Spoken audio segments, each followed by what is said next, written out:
This is Hi, and I'm excited to introduce Julio and Sandra for our next session on NetBackup Flex Scale. If there's three things I want you to walk away from this session, there's three words. It's NetBackup, it's scale out, and it's simple. All right, over to you, Julio. Thank you. Thank you very much. So welcome to the Veritas Scoop. So what is the Veritas Scoop? Well, it's not about ice cream, but if you're interested, I'm a cookies and cream type person. Listen, it's all about understanding what Veritas is up to. And Veritas is up to some pretty cool stuff. And one of those things is called NetBackup Flex Scale, their latest innovation, their latest introduction to the NetBackup family of products. So I've got a lot of questions, right? I had an opportunity to listen to the previous session, but I've got some questions that I want to get answers to. Now, I've asked my good friend, Ms. Sandra Moulton from our TME team to join me. Sandra, how are you doing today? I'm doing fantastic, Julio. Thanks for asking. Great, great. So Sandra, myself and my audience, we've got a lot of questions. We'd love to see if we can get some answers. Are you willing to help us out here? Absolutely. Go for it. Fantastic. Well, why don't we just start with a pretty simple one, right? What is Flex Scale? From your view, how would you explain it to our audience? Well, at its essence, it's NetBackup, of course, right? It's just in a different deployment model that was actually architected specifically for scale out. And because it's scale out, we wanted to make sure that we built in a lot of automation to simplify management. And like all of our appliances, it has high availability built into it. Fantastic. So you said NetBackup. I'd be curious, what version of NetBackup will it be shipping with? 9.0. Fantastic. Our latest and greatest. Great job there. You know, you also said scale out. You know, I'm very familiar with scale out. You know, scale out does solve some problems that scale up cannot solve.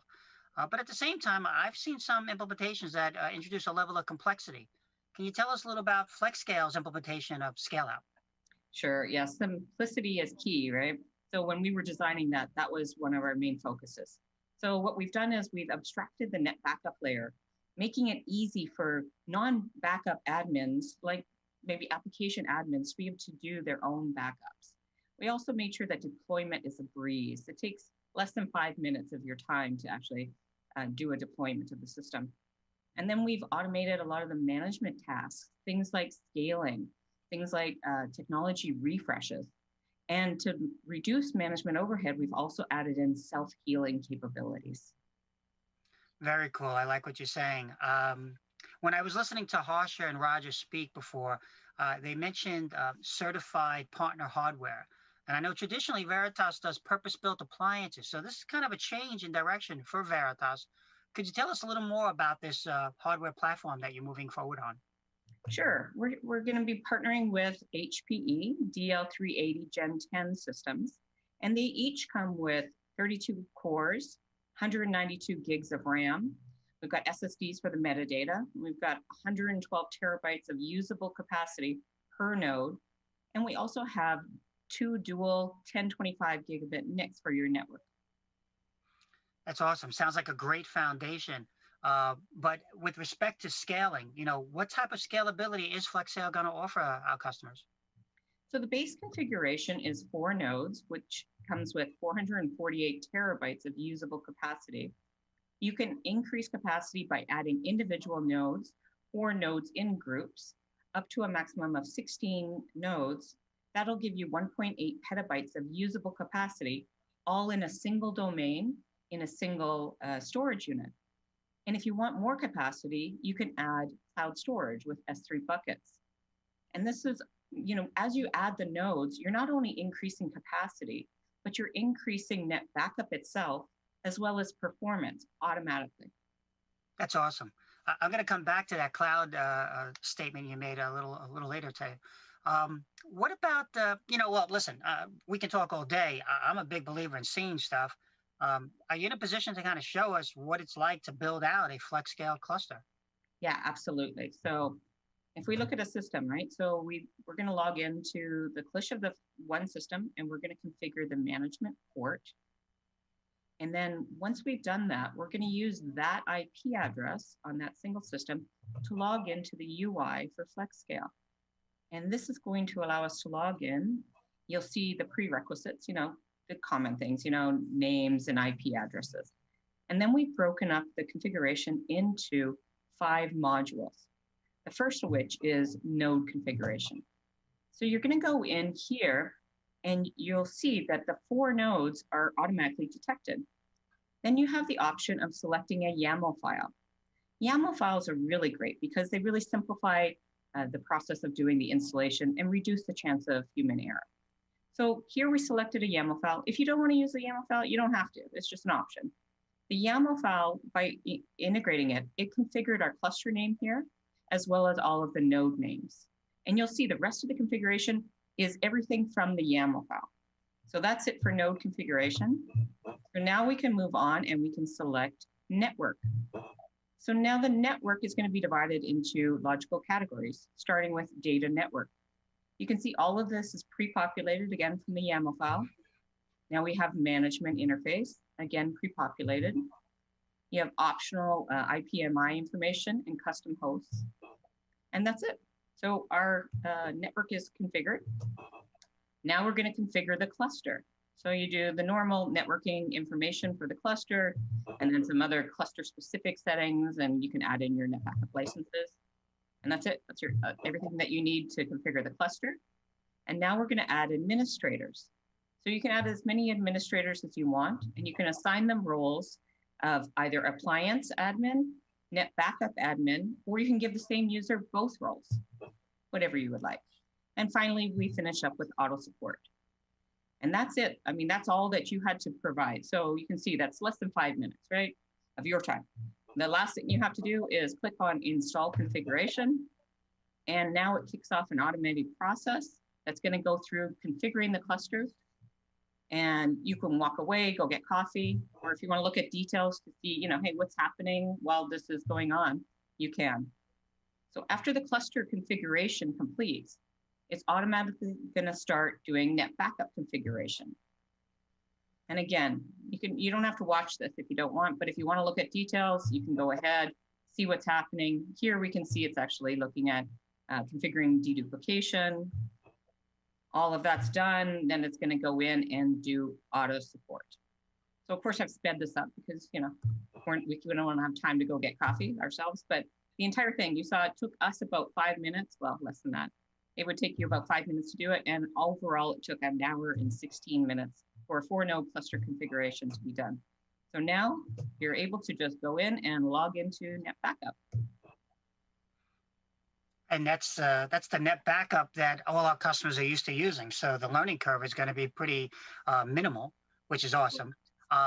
So what I heard and what I saw was master server configured, media server configured, dedupe configured, role-based security configured, auto support's done, the cluster's up and running, and I'm running backups at this point in time. Yeah, I mean, you can see right there, the storage unit is already configured for you. All of NetBackup was done, as you mentioned. So you're just going to discover your assets, create your backup jobs, you're off and running. I mean, it's that simple. That's fantastic. So we've been talking about a master and media servers, top 2 tiers of the NetBackup architecture. A critical tier that you haven't mentioned is our clients. Is any change to the NetBackup clients with respect to Flex Scale? Yeah, so I remember I mentioned simplicity being important to us, right? So it's a scale-out architecture. So you want to be able to grow it easily without having a lot of management overhead. So we've made the client's bp.conf file, or the configuration file that's associated with it, point to the cluster itself. So it has an alias for the media service, which is a cluster-wide service. So as the cluster grows its media services or any of its NetBackup services, the clients don't have to do anything. It's just automatically always pointing to the same cluster, and the cluster manages the load balancing internally. Yeah, so switching from a NetBackup deployment to a Flex Scale deployment is pretty easy, it seems like. Yeah, which absolutely. is great. Okay. How about deduplication? Dedupe is a big part of any solution, and we offer some really good dedupe rates. Are we doing the same with Flex Scale? Absolutely. I mean, this is NetBackup after all, right? So we have all the deduplication that NetBackup has. If I break it down a little bit for you, if you remember the configuration initially, right? You saw at the end when I brought up the NetBackup UI, there was a storage pool that was already created for you. So what that is it's made up of all of the disks from all of the nodes in the cluster, all grouped together into a single pool. And that pool we use, or the cluster itself software uses to distribute the data across the cluster resources automatically. So how dedupe works, of course, it's still the same dedupe as you're used to, right? We can still look to see what was backed up in the previous backups and what data is new, so that we only pull in from the clients new backup data. And then what do we actually write?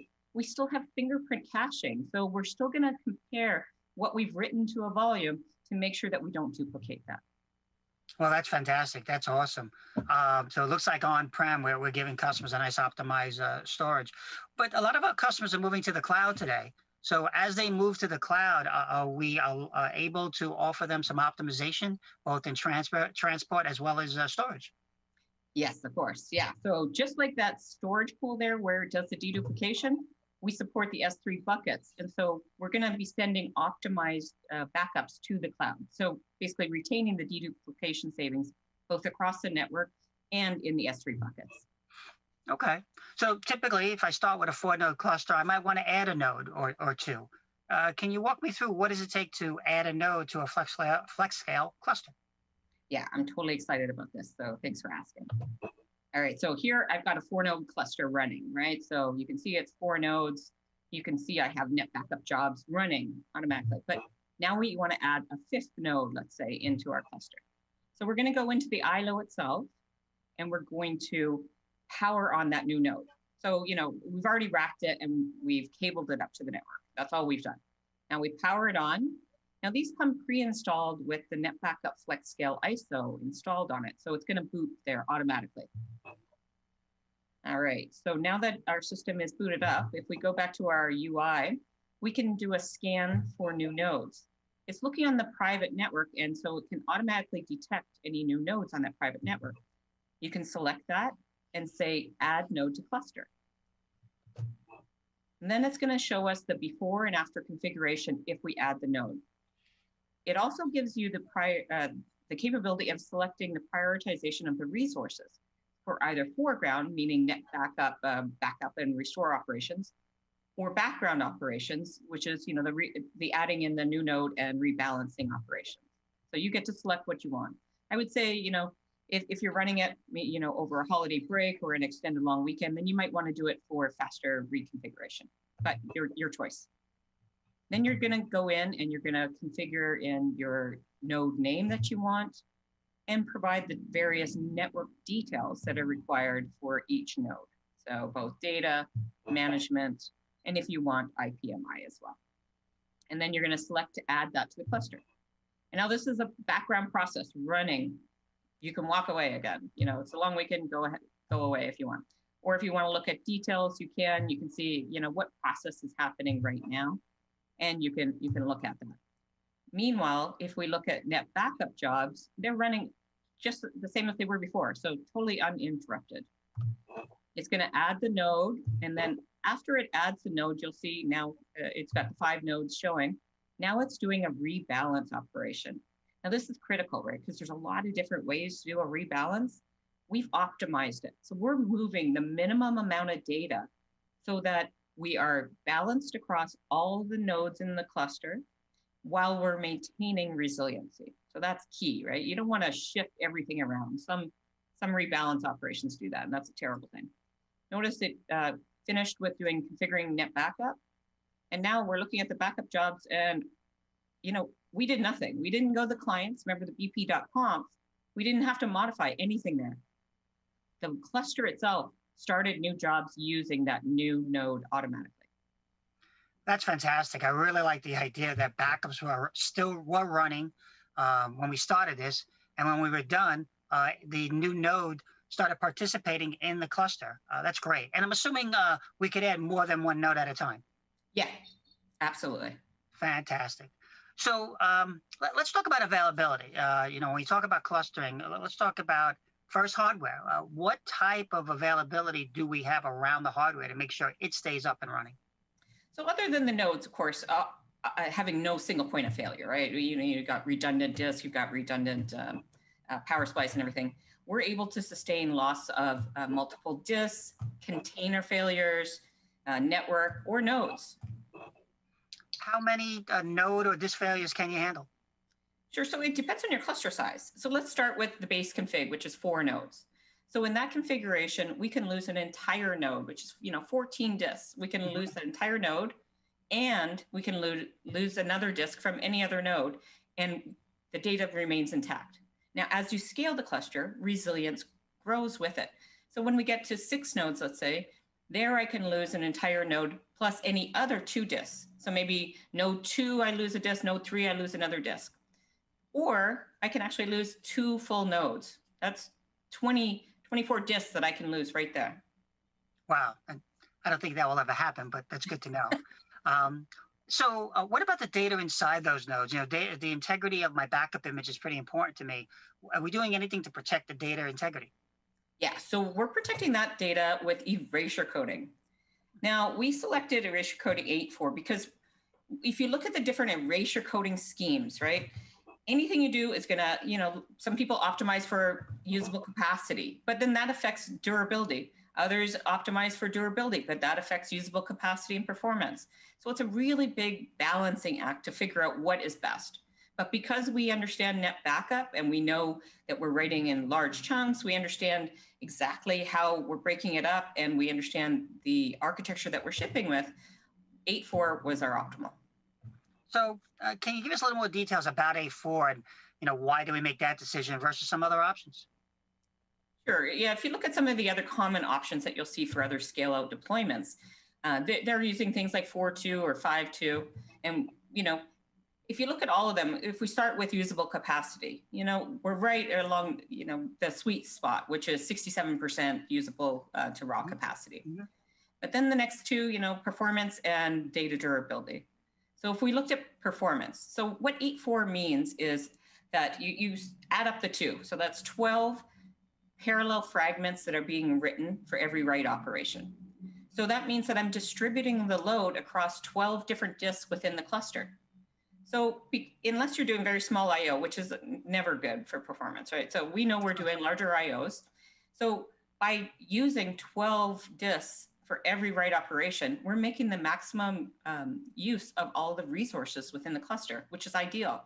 So something like a 4.2, you're only doing 6 writes. So, even in the smallest configuration, it might be okay. It's not as good as writing 12, but imagine as you scale out a cluster. I mean, we're talking 16 nodes times 12 disks, and you're only writing 6. So that's not ideal. So having more parallel writes is definitely optimal. And then if we look at disk or data durability, you and I both know, I started in support. The biggest thing that always fails is disks. So you want to be as resilient as possible against disk failures. So with 8.4, that means that last number is how many disks can fail. So we can lose any 4 disks at any time and our data is still intact. Whereas with the other configurations, they can only lose 2 disks, and that severely limits you. And, as you said, backup data is important. That's why you're backing it up, right? So you want to make sure that's also protected. Yeah, no, that's great. Now, I would lose my NetBackup Architect license if I didn't ask you about the catalog. What are we doing around the NetBackup Catalog? Sure. Yeah, you got to protect that metadata. So we built it in. So if you remember when we did the initial configuration, part of that was protecting the catalog. First, what it does is it takes those volumes and it triple mirrors it. Then it sets up a NetBackup policy that is backing up the data from the catalog onto the erasure coded disk, so onto a separate disk. And this is automatic. It also sets up snapshots. So automatically you're having snapshots running on a schedule of the catalog. And lastly, if you set up DR, it's going to set up replication for you. So that's 4 ways to protect your NetBackup catalog. Do you think that'll do? A backup of a backup of a backup of a backup? I think you're doing okay. I think you're doing good. You mentioned site recovery, and that's a big interest. So talk to me about Flex Scale. In the event that I do have a site failure, what kind of protection does Flex Scale offer me? Sure. So what we've actually added is the capability of having a DR within a single NetBackup domain. So you can have your clients writing data to one site, and then if that site goes down, a passive site, so a secondary site can take over operations and automatically have your clients back up and recover from that other site without having to recreate your policies. Well, that's great. That's fantastic. Now, you know, we've got a lot of NetBackup customers, you know, that have domains out there.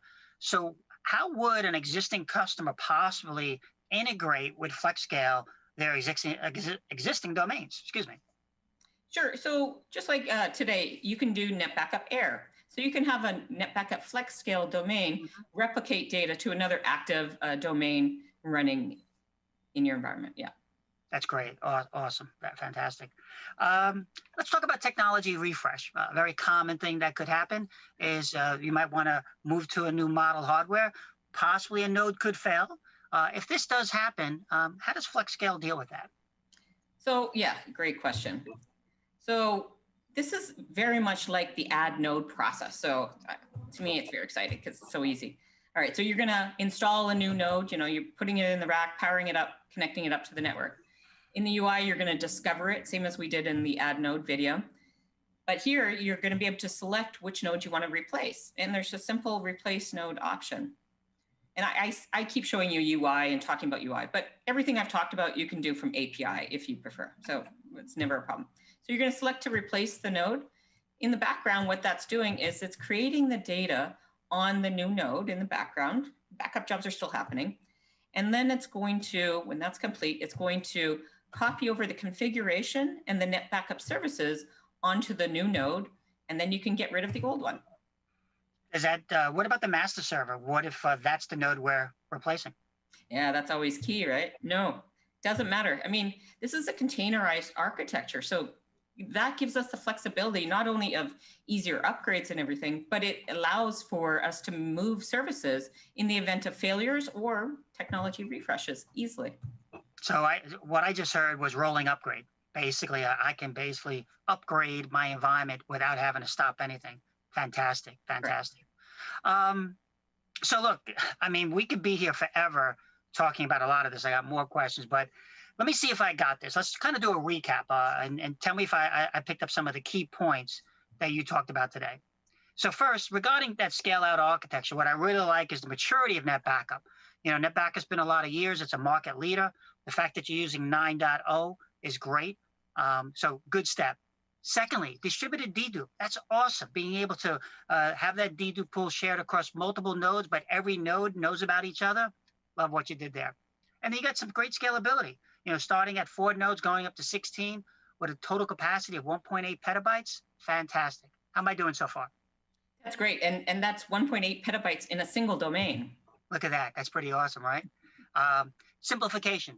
This is pretty important to our customers because nowadays they're doing a lot more with less staff. So they need things easy. Well, I think you've done that with the automatic configuration of NetBackup services, the master server, the media server, auto support, right? The NetBackup Catalog you mentioned, right? All of that's done for you. So thank you for that. I think that's a great step in the right direction. Containerization. You know, we introduced containerization in Flex Appliance, and people love it. I like the idea that we move this over into Flex Scale because it gives you a lot of agility and a lot of flexibility with different roles within your backup infrastructure. And lastly, cloud. You know, you mentioned that we can move data into the cloud in an optimized fashion and can be stored in an optimized fashion, kind of like what NetBackup is. And this is NetBackup at the end of the day, right? Yeah. So it's kind of cloud ready. And lastly, let's jumping into high availability. My takeaways, rolling upgrade, love it. Secondly, optimizing performance and availability with that 8.4 erasure coding. I really like the idea that you put some real big thought in that, and you didn't just do a me too. You did something that our customers need. And last but not least, my favorite, the NetBackup Catalog. You really did a good job of protecting that. So all in all, I think you guys did great. Did I kind of recap that pretty well? Yeah, you did a great job. Well, listen, this has been fantastic. I want to thank you for your time, but I think we got some people that want to ask questions live. You game? Absolutely. Let's do it. Let's go for it. And thanks, everybody, for joining us.